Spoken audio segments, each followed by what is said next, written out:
So welcome everyone. I'm going to talk about the AWS Landing Zone and the security of the landing zone and the best practices of it. First, like who am I? I'm a senior cloud architect at Nordcloud, joined 2 years ago, and I am technical owner of AWS Landing Zone. What I will be speaking about today, I will introduce you to the landing zone concepts. Then I will briefly talk about the AWS security services. So what we have available, I will not talk about every single service, but I will talk about most of them. And then I will show you how we do that in Nordcloud, which I believe is what best practices are from AWS and having our experience of deploying the landing zone across our state of the customers. So what the landing zone is. I copy and pasted two definitions from Amazon and from HashiCorp. So basically what landing zone is this foundational resources in the cloud that lets you securely consume the cloud in the long run. So it might be a different scale, but every company, whether there is a startup or an enterprise, everyone should deploy landing zone just to make sure that they are securing the cloud. What this landing zone should look like. So this is just few items that I think every landing zone should fulfill. So it should be automated in terms of deployment and also in terms of management. It should provide the compliance reporting. It should be cost effective. You should be able to deploy and manage it at any scale, or at least at scale that you want for your use case. Reliable and repeatable, so you are able to do it again, or if you need a new environment for the landing zone, you can easily do that. It should be secure and it should be supported. And of course, I think it's even most important one, it should be updatable. So when there is a new feature or a new service that you want to incorporate into the landing zone, you can do that easily. So one of the examples of the things that just appears is the one that was announced today, which is AWS VPC Firewall. If you would like to add this feature to your landing zone, you have to be able to do that. And then if you want to deploy this across several environments, you should be able to do that as well. So what we have available in AWS. So I print screened two sections, which is the management and governance and security, identity and compliance from AWS console. So as you can see, there is a number of AWS services that provide some kind of functionalities. And of course, I will not be speaking about all of them, but I will briefly touch most of them. And I will talk about some of them, just a bit more in depth. So yeah, let's go through the services, what we have. I will just give you an overview what each service does, and I will say a few words about that, and then in the next section we will go through best practices or how you should be using it. So AWS Organizations. AWS Organizations provides you a set of features, and in all those slides, I will be focusing on two aspects. One is what it gives you, but in terms of mostly security. So even though some services might give you more than what's described, I will focus on what it gives you in terms of security. And also I will sometimes briefly talk about the cost aspect. I think cost aspect is quite important. In AWS, you can use any service you want. So every customer has the same scope of the services and everyone can pick one. Although some of the services are more or less expensive, so some customers would like to use one service but not the other because of the cost. So what AWS Organizations gives you is it provides you the consolidated billing. But apart of that, and I think it's even more important, you can manage the AWS accounts and organizational units. So you can create those, remove those, and move accounts between OUs. You can create policies. It could be security policies or tag policies, and attach those policies to organizational units OUs. And you can also enable, disable, sometimes manage services, which is called trusted services across the organization. So AWS Organization is something you enable on the master account or the management account, how it's called now. And from that management account, you can manage all the organizations. So you can create sub-accounts and you can create organizational units. This is the free service, so it goes with no additional cost. Then you have part of the organizations, which I think is the most important from the security perspective, is the service control policies. So service control policies are the policies, the access, the permission policies, kind of permission policies that you can apply to organizational units or accounts directly. And those policies limits the access, the access level that you have naturally given by identity and access management. So if you are a new user and you want to perform something on an account and you have a permission to do that through IAM, service control policy might limit this. So service control policies are useful when you want to disable some services across all the organization in all the accounts. Say you want to disable maybe EC2 services in all accounts. So even though a user has an access to EC2 APIs, he will not be able to do anything around EC2. You can also disable regions. So if you want to make sure that all your data are stored in European regions, you also can do that. You can just disable other regions other than European. The issue with service control policies is that they are really hard to test. So when you write service control policy, you can either apply it or not, but there is no like not enforcing mode for SCP. So I'm hoping that in future, there will be something like test mode for service control policies, where you could enable in not enforcing mode the policy and then test whether it blocks any APIs. If no, you can implement it into the production. They are handy to protect foundational resources. So from my perspective, we use them quite a lot to protect foundational resources. So for example, someone is not able to, or anyone is not able, even the root user is not able to modify the Cloud Trail, for example, or config or Lambda provisioned by the foundational services. Now there is AWS Cloud Trail. I guess everyone knows what Cloud Trail is, but just let me give you an overview. And also one more aspect that maybe not everyone is aware. So Cloud Trail is something you have on AWS Cloud. It gives you all the API registry, all the API logs launched across the account. Cloud Trail gives you the visibility over the governance compliance. You can see all the APIs, whatever you use. So if you interact with AWS, whether you are using console, SDK, CLI, the API is sent to AWS and it is recorded in the Cloud Trail. So it is very useful for the security teams to be able to identify who has done what and maybe who has tried to do what. One Cloud Trail per account is free. You are able to search through last 90 days of the logs. It might be that if you are storing Cloud Trail on S3 bucket, then the S3 cost apply, of course. Then you can enable additional Cloud Trail, and we do that. And I will tell you later on when I will be talking about the Security Hub. So one Cloud Trail is free, but the other costs money. Every API costs for management events or data events captured by the Cloud Trail.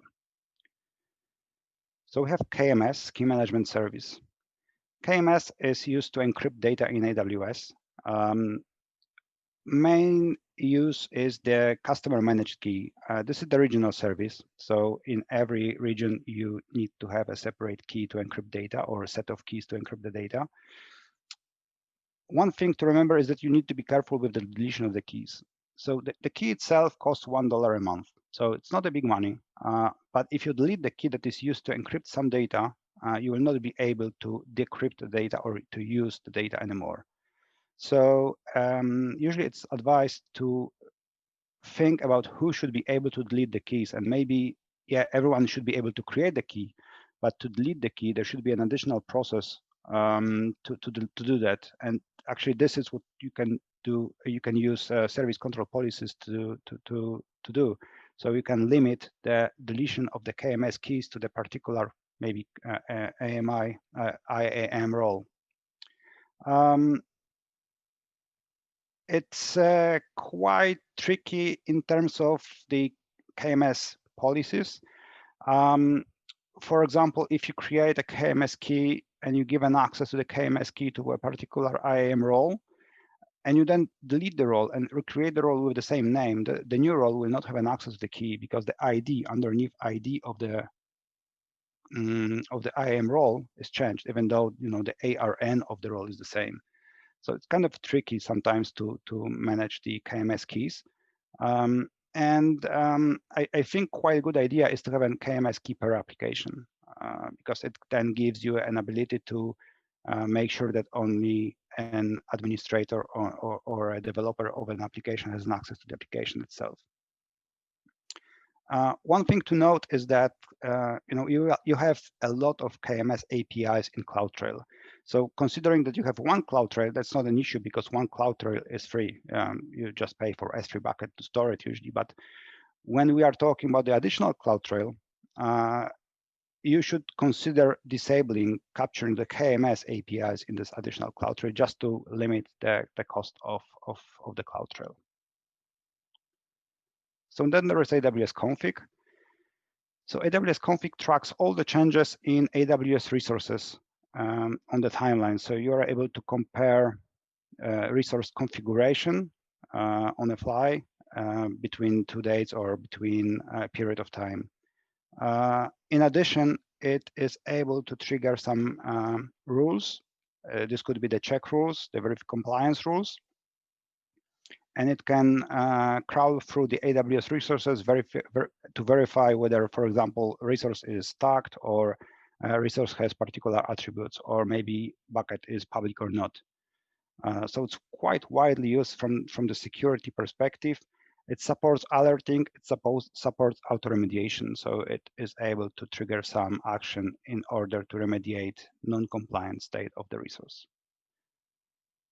In the past, it was built per rule. Right now, I think since a year, more or less, that there is a change. So right now, it's built per evaluation. So usually, it's cheaper now, actually.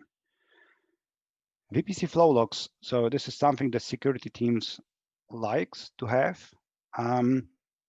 VPC Flow Log is something that is similar to the output of the TCP dump or the Wireshark. So basically, you have a record of or track of all the flows of the all the connections within the VPC or to from VPC and this flow log. It captures IP traffic, but it doesn't capture the packets itself, so the data itself that is transferred. So it captures source and destination, protocol, size of the data, and whether it was rejected or accepted. It's free. You just pay for the ingestion and the storage for S3 or CloudWatch logs because you have basically those two options. Obviously, as usual, S3 is twice cheaper than the CloudWatch logs. The CloudWatch. The CloudWatch from security perspective, to me, the most important part is CloudWatch logs and CloudWatch events. So CloudWatch logs could store logs indefinitely, and it's quite easy to send logs to the CloudWatch. Actually, when you create a Lambda function, it sends logs to CloudWatch. You are sending Cloud Trail to CloudWatch logs as well for maybe creating some automated responders. It is not automatically encrypted with KMS, CMK, or any KMS, in fact, which might be a pain, and I will again talk about this later. And CloudWatch events is something you can configure to react to the events that happens in the environment. Although there is a delay, like when you are considering Cloud Trail, for example, there is a 50-minute delay. So it's not really real time, it's almost real time. In terms of cost, first you pay for the data stored in CloudWatch logs, or if you redirect the logs to S3, you pay for S3 for an ingestion, and then per events, if you are talking about CloudWatch events, and also which is also useful, per alarm if you are using that. It's not big money, but if you are considering to have a lot of alarms, for example, per EC2 instance, it might be significant amount of money to create CloudWatch alarms as well. So then there is a system manager, and again, system manager is very wide topic. From security perspective, I will be focusing on session manager in this case, because it actually solves a big issue in accessing resources, actually instances in AWS. So Session Manager is able to connect to both Linux and Windows instances. It gives you the console access and the PowerShell access on Windows. It's secure, it's encrypted. You can access it with the IAM user, so you have only like one identity to manage. You can do that from the CLI as well. What is very, very nice is that it holds all the audit logs. So if you send a command through this to the instance, if you log into the instance and launch something on the terminal, those are logged and stored either in CloudWatch logs or S3 buckets. Session Manager itself is free, but as always, you pay for CloudWatch logs storage or S3 storage. It also supports tunneling. So if you want to access particular port on instance, say you want to connect to 80 ports, so HTTP or HTTPS port on an instance from your machine, you can do that using tooling. So it's also quite nice because you don't need to expose this to the public. So there is Trusted Advisor. AWS Trusted Advisor has two flavors. There is a free and paid option. Actually, it's not paid itself. So the free one is, so part of the checks of the Trusted Advisor is free. Part of the checks requires minimum business support. AWS Trusted Advisor is something that analyzes the environment you have, the account you have, and checks versus defined controls defined by AWS, defined and managed by AWS. So there is 5 pillars that AWS Trusted Advisor checks. One of those is security. Look, it checks wide variety of things. One of those is, for example, whether the Cloud Trail exists and whether the public access to some resources is enabled. And it can warn you that, yes, you have a public S3 bucket, for example. What you could do, and I think it's quite nice, you can configure weekly updates. So you can receive a weekly update via email per category. So you can configure separate summary for a security team, a separate summary for a maybe cost optimization team. There is a new feature announced yesterday. So I was updating the slide today, which is an organizational view. So right now you can use Trusted Advisor on a master account to view the Trusted Advisor checks and recommendations from a single account. What I don't really like is that to do that, you need to use master account. So this happens quite often with AWS, that new services are available on master account first, and then they are allowing you to delegate this to another account. Right now, you need to use master account to view this organizational view, which is not really a good practice, because at the end, master account is an account that you shouldn't be using day to day. It should be like, locked, and no one should be using it. But that's like how it is right now. So yeah, new feature, you can use it. So the funny thing about the Trusted Advisor is that sometimes it gives you the false positives. So this is example, like real life example of what I had like yesterday. One of the checks of the Trusted Advisor is to verify whether the buckets have the logging enabled. So logging for S3 bucket is that it logs the access request to S3 bucket. So in this case, the first row says that I have a bucket named prof, and I have a logging bucket for this bucket named logging prof. So that's okay. I have configured that every time someone tries to access prof bucket, the logs of this, so I will have a record that someone tried to do that or did that in the logging prof bucket. But then Trusted Advisor checks that the logging prof bucket has no logging bucket. So there is no log of accessing to the logging bucket. And of course, there is a loop because I don't think you can ever end it. I guess that if I would create a logging bucket to a logging bucket, then it would say that this logging bucket has no logging bucket enabled. So I don't think you can actually fulfill this, but that's how it works. So you need to be careful about that. So Security Hub and the integrations. And honestly, Security Hub is not strictly security tool.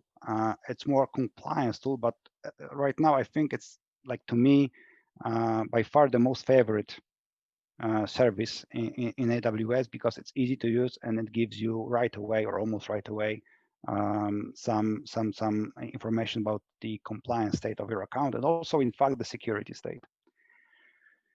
So Security Hub provides you the comprehensive view of the compliance state on the account per region. And this is quite important, per region, because this is a regional service. So if you are using several regions, you will have this per region.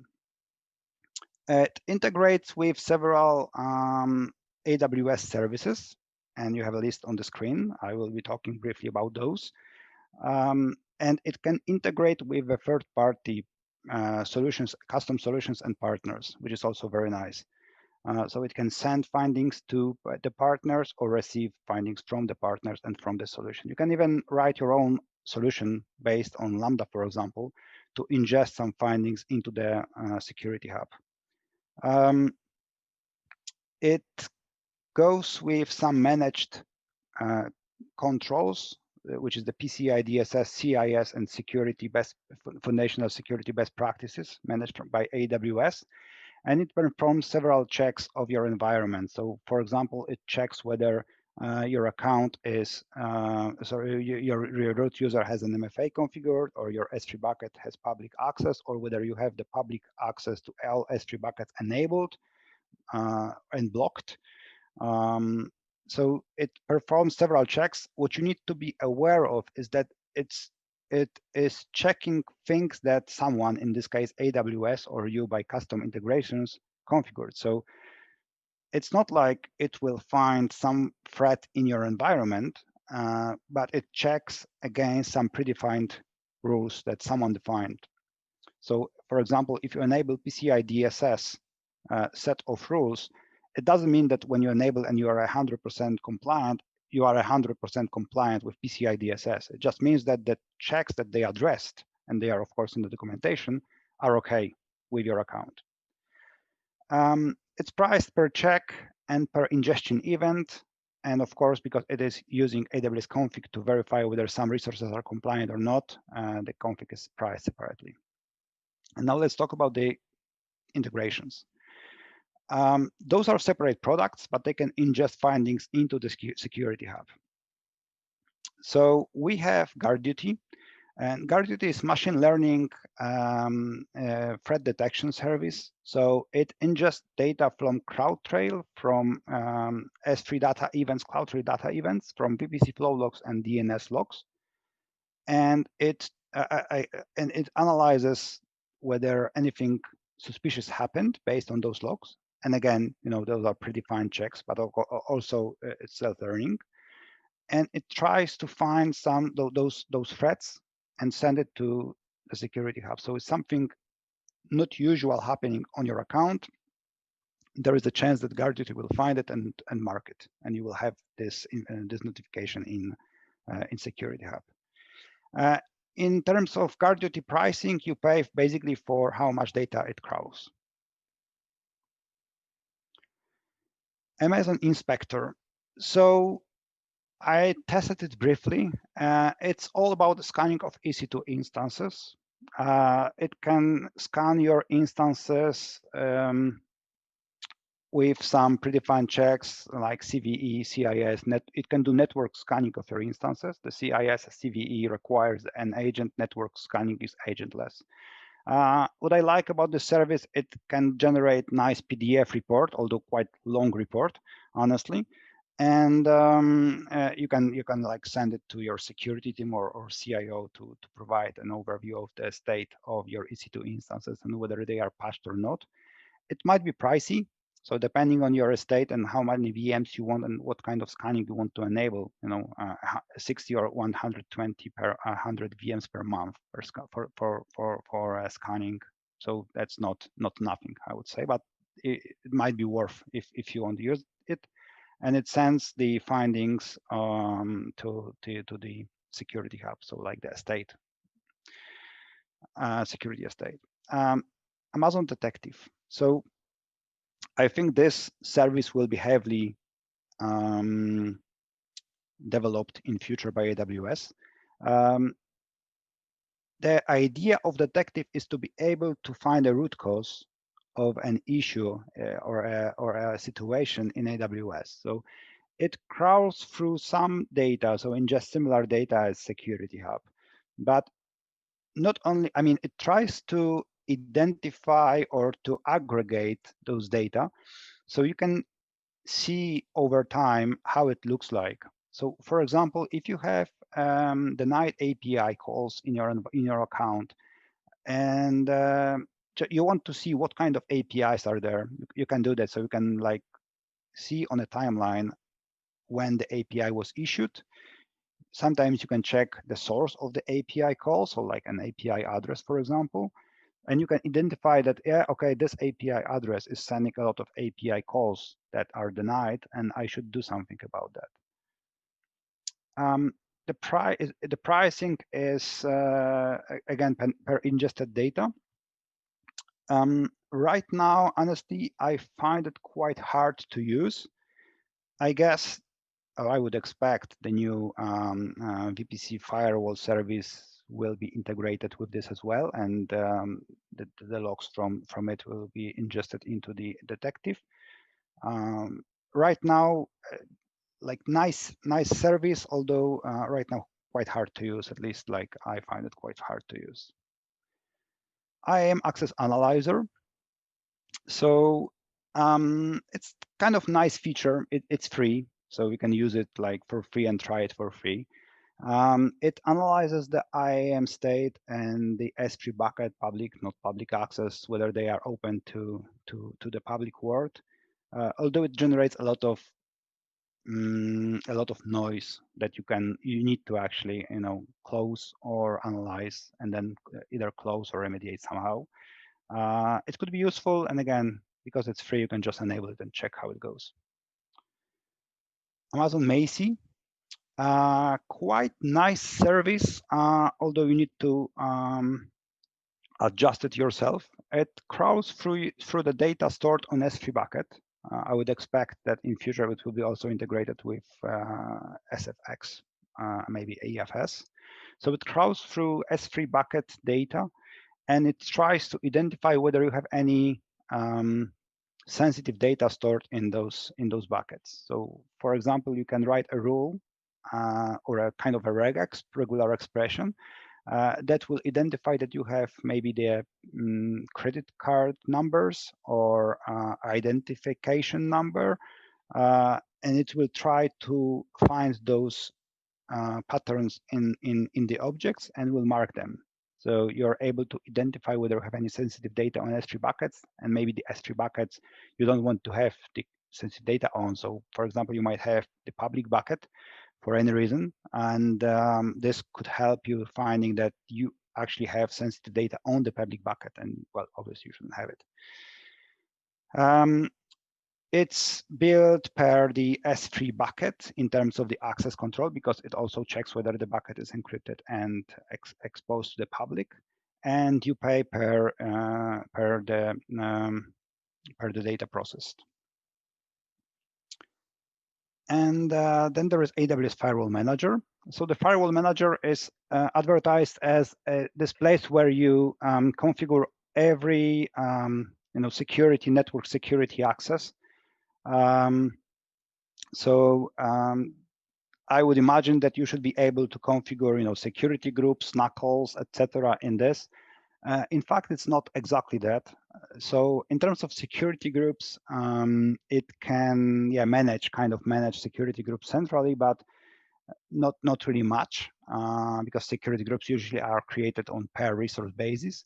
It can though scan the security groups against some predefined, or actually not predefined, but you need to define those rules. So it can check whether you have particular entries in the security groups. And that's pretty much it in the terms of security groups.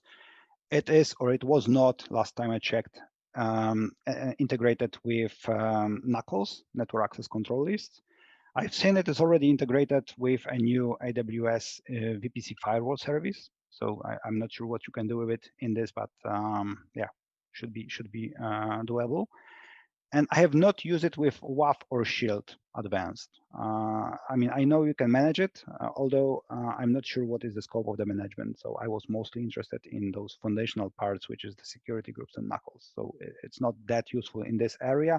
And it's also quite pricey because you pay like $100 per policy per region, for example, to check whether your security groups contains particular entries. Yeah, so, but hey, it's available. It could, again, send findings to the Security Hub. And a new integration is the AWS System Manager. I'm not sure, and Patch Manager. I'm not sure when it appeared. I just seen it when I was preparing this presentation. But Patch Manager can send findings, so the current state of the patch level of your environment, EC2 instance fleet, to the Security Hub. And yeah, it's free, so you can enable. And then finally, you have partners and third-party integrations. I mentioned that already. So Security Hub can send findings to external tools, because maybe you would like to analyze it in external tool because you have maybe some additional tool for multi-cloud deployment or your on-prem. It could be Sumo Logic, Splunk, Slack, but actually many more. They are available in the Slack console. And it also can receive findings from other tools like Checkpoint, CyberArk, or AWS Config. So for example, you can deploy a solution that will send all AWS Config findings into the Security Hub. And it's free. I mean, the integration is free because you may pay for those products. So I would stop here for a second and ask whether there are any questions from you guys.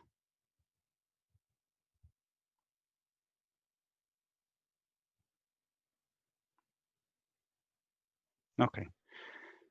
So let's go to how we do that in Nordcloud and how it all ties together. So let's start with like what options we have.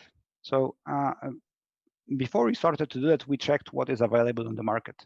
So in June 2018, AWS Landing Zone was introduced. The AWS Landing Zone was meant to be used by the partners of the AWS and implemented for the customers by the partners. And I think the reason is that, yeah, I mean, it's a solution. The solution itself is not supported by AWS, so partners does it, provides the support. It's quite complex. I mean, you know, the basic deployment is something you can easily do, but then to adjust, to troubleshoot, to fix, it's not always easy. So that I guess that's the reason why it was advised that the landing zone should be deployed by the partners. In the meantime, AWS deployment framework was released. It's right now still developed. I mean, there is a version, I think, 2 something. It was released in March 2019. Again, you know, open source framework that you can use, but it's still not supported. The first supported solution by AWS is AWS Control Tower, which was announced in reInvent 2018, but released in June 2019. Which is called AWS Control Tower.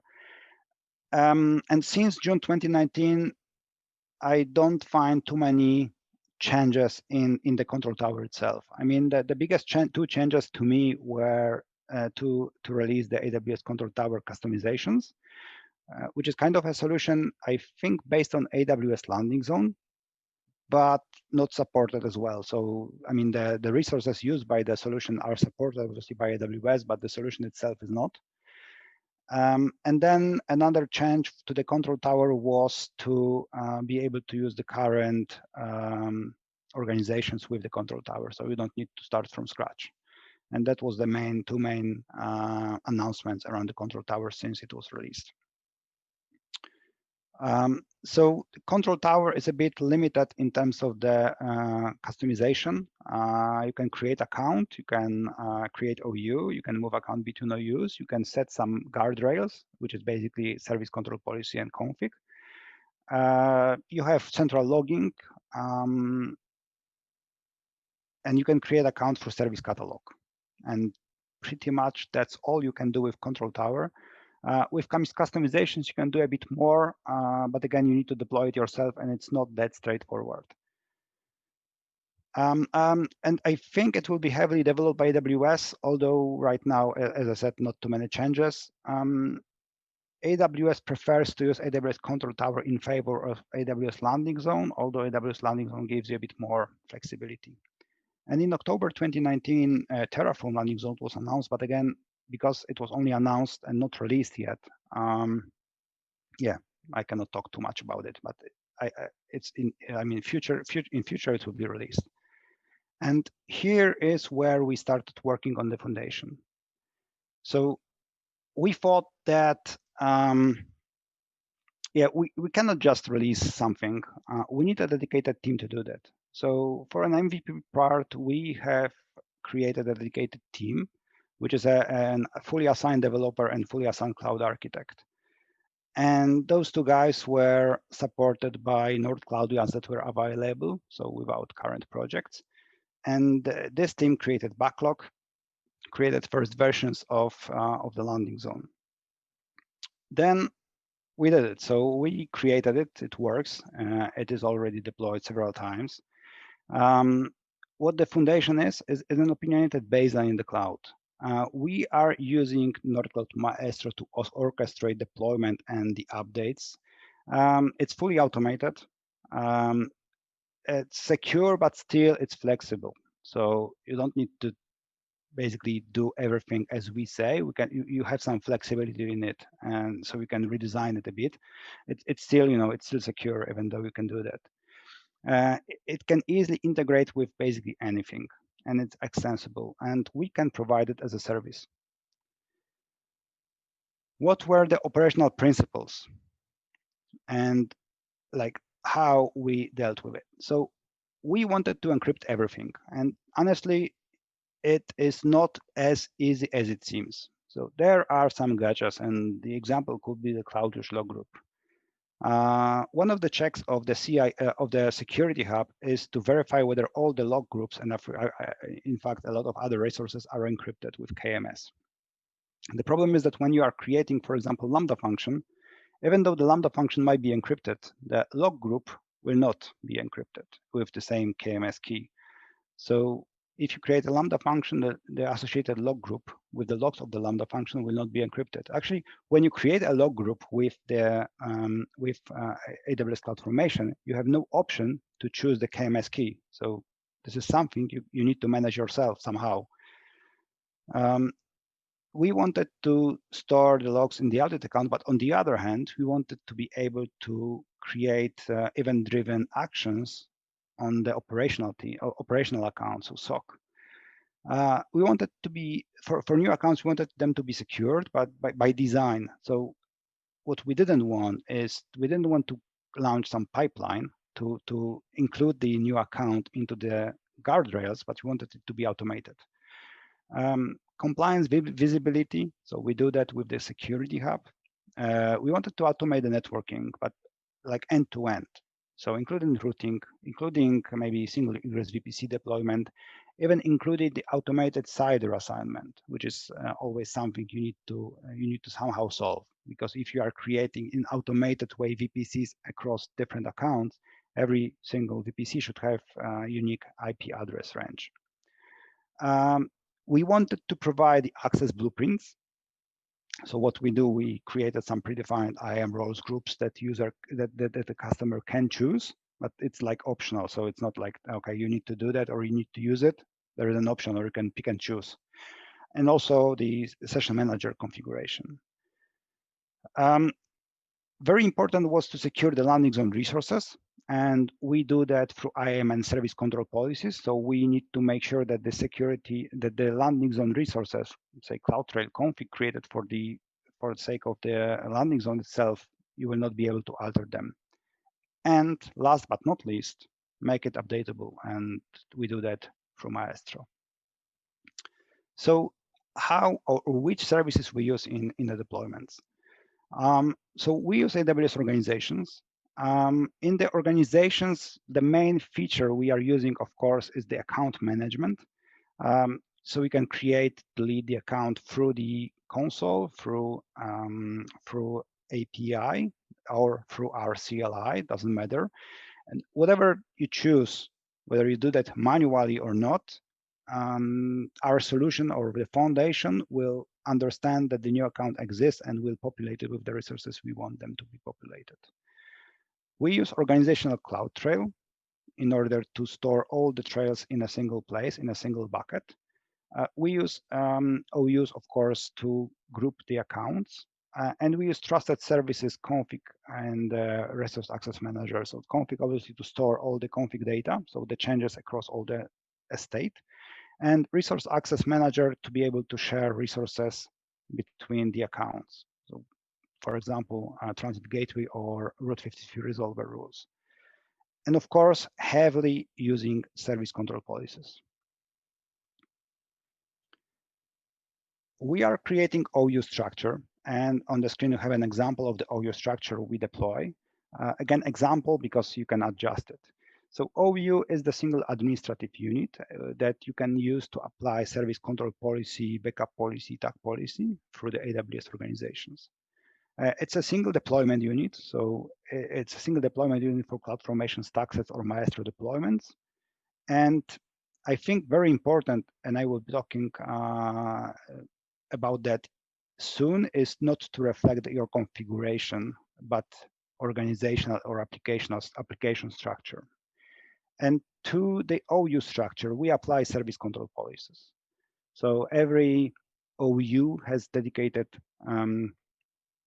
service control policy that defines how users should be able to use this OU and the resources and the accounts in the OU. So on the root level, we do this generic things like we are disabling regions, we are disabling access to maybe core accounts, core S3 buckets with the audit logs. And so you are not able, even if you are a root user on a sub account, you are not able to alter the logs. And because the logs are on a sub account, on an audit account, you basically cannot alter them.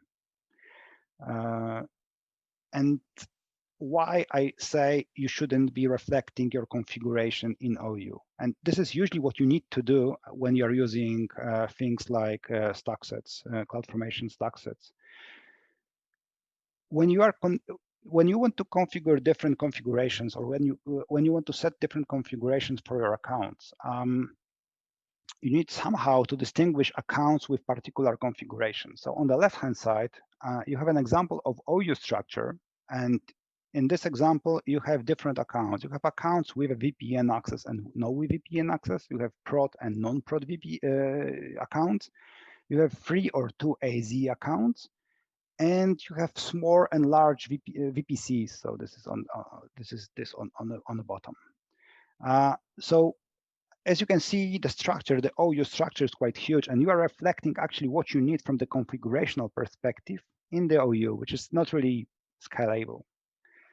On the right-hand side, you actually can use native AWS tags instead of the OU structure. So yes, you are creating OU structure just to distinguish, for example, production from development. But on the other hand, you can define the tags, and to those tags, you can attach the resources you want to be provisioned, and you just apply the tags to the accounts. So yes, you could create service control policies attached to OU to protect the accounts in general. So when new account is created, it is secured by design. But then you deploy the resources on the accounts based on the tags. So you can have 3 AZ tag or 2 AZ tag, and based on the tag, particular VPC will be deployed in the account. You can have VPN tag, and this will identify whether the VPN should be attached to the account or the routing should be set in the account. So it's a way more flexible this way, and we use this using Maestro. Now, talking about the core account structure.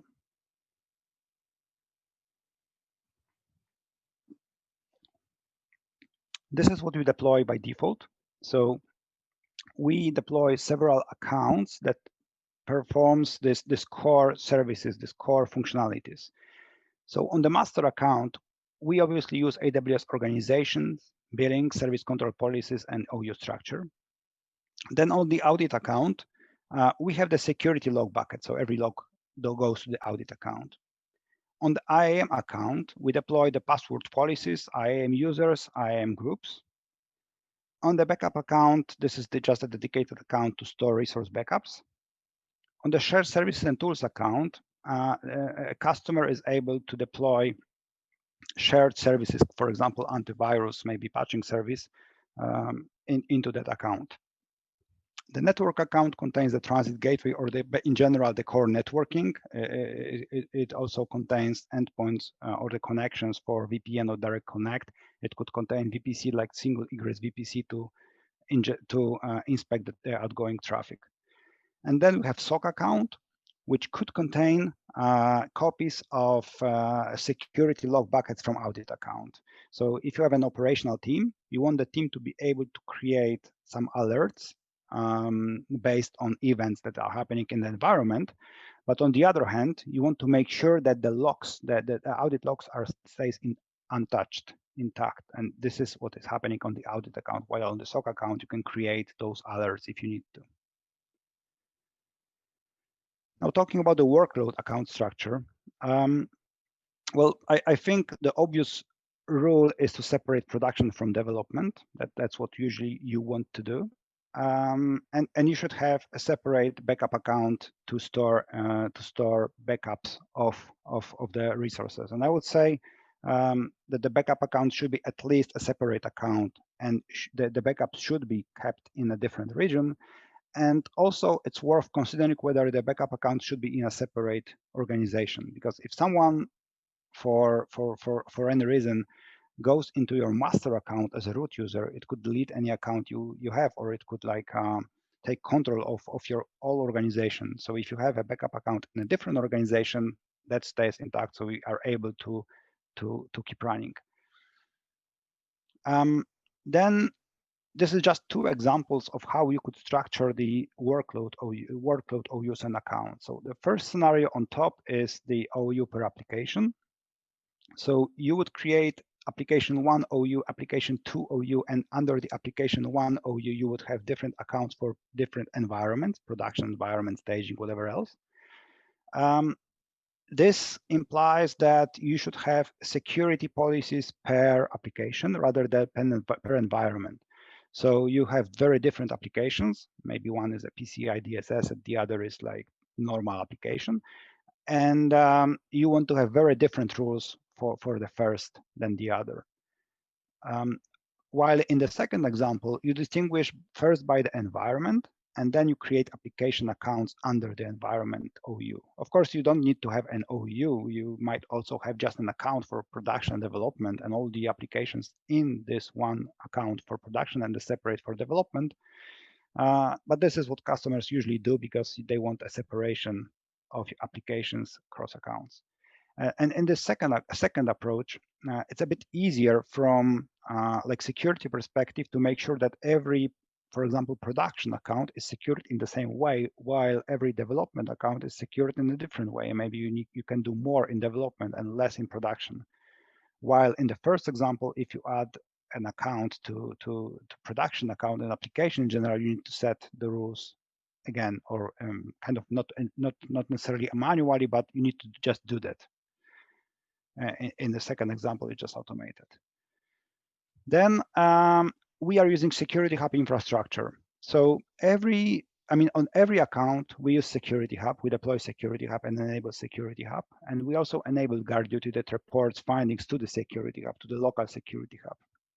We also configure AWS Config to send non-compliant resources to the Security Hub. And this happens on every single account, even the sandbox. Then every security hub on the accounts reports its findings to the master security hub, which is on the SOC account. So when you log into the SOC account and you go into the security hub console, you will see the compliance state of all the organization on all the accounts, which is quite nice. What is tricky is that, as I said previously, you need to have two cloud trails, one organizational cloud trail that logs everything to the audit account, and this is very nice because like you are not able to disable this cloud trail on any account, no matter what you do, because this is done underneath, under the hood. And you need a second cloud trail. Why you need a second one? Because some controls checks whether the trail exists, or checks some things in the cloud trail or in the log group with the cloud trail. And yes, you could disable them, but then you would have it disabled on all the environment. So Security Hub right now is designed to be run again on the master account. So similar to, I mentioned, Trusted Advisor organizational view, which I don't really like, and I don't think master account should be used to that. So we moved this functionality to the SOC account, but this is kind of a workaround. And I know that AWS will introduce some features around that, and you will be able to do that, I guess, in the future, to move the security up to a different account. But right now, we have implemented this kind of a workaround to be able to do that today. And one more note, Security Hub seems easy, so we just enable and off you go, but in fact, it's not. So Security Hub checks a lot of things, and to properly remediate all those things that Security Hub notes or the guard duty notes, you need to spend some time to do that. Some things are not obvious, and I mentioned the CloudWatch log group encryption. But what is kind of a cost of development of the Security Hub and remediation of the Security Hub findings is that Security Hub checks every 12 hours the control. So if you introduce some fix, you need to wait 12 hours to make sure it works, which basically takes time, and also it takes a lot of environments. So to properly build this Security Hub infrastructure, it's not that easy as it seems to. It's not just enable control CIS and foundational security best practices, and you have it. What else we do? So we use IAM password policy. We set AWS Config, and we send the findings to the Security Hub. We create AWS Config presets. So you are, for example, able to enable a preset that we have defined, which enables set of AWS Config rules to, for example, verify whether your resources are encrypted. We do notifications about the security events. We can deploy complex networking scenarios, also the resolver scenarios, and the subdomain registration for every account. So when you create a new account, automatically you will get a subdomain registered with proper resolver configured to forward the DNS queries to your on-prem, for example. Yeah, and we can do that multi-region. What else we can do with Maestro? Maestro can provide you a drift detection, so which is basically CloudFormation drift detection. But what is nice is that you have this visibility of the drift for all the stacks across all the organizations, across all the regions in a single view, which is quite nice, really. It supports versioning, change visibility. You can apply configuration blueprints to OUs and AWS stacks, and it is multi-cloud. So it supports AWS and in MVP Azure, and in near future GCP. So putting it all together, what I have said so far. So I get that this drawing could be quite like complex, but we actually talked about all of those pieces already. So we have an audit account that stores the buckets for the flow logs, config, Cloud Trail, and Session Manager. We have a copy of those buckets in the SOC. We have the Security Hub and the guard duty enabled on the SOC. Of course, the Security Hub and the guard duty is enabled on all the other accounts. In the master account, we are using Cloud Trail, organizational Cloud Trail that send logs to the Cloud Trail bucket on audit. We, of course, use AWS Config integrated with the Security Hub. The VPC Flow Logs goes to the guard duty and to the bucket on the audit account. We are using CloudWatch logs to send, based on events, notifications to the email addresses. So, for example, when a root logs into the account, you get notified, or when some security event occurs, you get notified, or actually your security team is notified. And if you want to do that cross regions, you very easily can do that. You have a separate Security Hub in another region, because you cannot do that like in a single region. But apart of that, like, yeah, you are using still the same bucket, so it's easy to ingest into the tool you are using, and you have the only necessary parts in other regions as well. And the ones that are gathered centrally are not gathered in additional regions, just to save costs and also resources. Now, this is the end goal. So this is what we want to achieve when we are deploying the foundation. So we have a set of accounts, AWS accounts, core accounts, and non-core accounts. We have OU structure. We have service control policies deployed. We have all the Cloud Trail config organizations configuration automated. And we have network account, IAM account, shared services and tools account, audit account, SOC account already populated with all the resources we need. So everything is just working after the deployment, which is also customizable. So you can choose like on OU structure, OU naming, you can move the resources sometimes between the accounts, or you can change the function of the account. But so basically this is customizable, but this is like what we want it to look like. What I want to show you is how the deployment looks like. And it's kind of a demo, but it's not really full demo, because like deployment of the account is, so deployment of all the foundation takes around 1 hour, but you will have it in a minute. So basically you will see a deployment of different resources in a minute. And I'm not sure whether this will be very informative to you, but like this is how it goes. You just launch one pipeline or one script, and you are deploying all the resources across the accounts. So it's 1 minute video, usually takes around 40 to 60 minutes to deploy everything. But when you launch it, everything is populated across your accounts. You know, everything I mentioned, but more than that, because we have mentioned only the security part, while we are deploying also the IAM roles that we need, the configuration of the network, the transit gateway, automated connectivity with the accounts, with shared accounts, with other accounts. We deployed service control policies automatically. So, and also in the column on the right, you have the drift detection that it will appear in a second, that you can see that all those things are in sync with obviously are true, because yeah, I haven't touched anything. So that's all that I wanted to share with you guys. If you have any questions, we can do that, and you can reach out to me later if you need to.